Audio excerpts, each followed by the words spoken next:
Kalau korang balik kerja tapi tak tahu nak makan apa, korang boleh cuba menu roti sardin ni. Menu dia sangat mudah, perlukan bawang merah dan bawang Holland. Korang boleh letak cili juga kalau korang nak letak. Bawang tu korang potong kecil-kecil lah semua. Cili ni aku pun sebab aku nak bagi ada pedas lah dekat dalam roti sardin tu. Limau ni penting tau untuk bagi sardin tu rasa masam-masam sikit. Kalau korang tak percaya, korang try lah, tak ubuh. Memang rasa dia kurang sikit lah sardin tu. Isi sardin tu korang letak dalam bekal. Lepas tu korang hancurkan dan campurkan dengan bawang yang telah dipotong tu. Dan korang boleh lah perahkan limau tu. Kalau korang nak letak cili, korang boleh letak Aku juga tu letak seasoning daripada Hexa ni.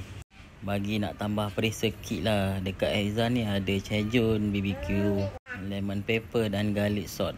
Bila korang dah kacau tu, korang boleh lah letak roti dan letak sardin dalamnya. Lepas tu korang letak sikit lah telur untuk dia bagi macam gam tu. Untuk menggoreng ni, korang jangan lupa letak minyak. Dan roti sardin yang korang dah siap tu, korang salutkan dengan telur untuk bagi dia jadi crispy lah. Lepas tu korang goreng lah jadi macam golden brown tu. Dah siap angkat. Ni lah rupanya.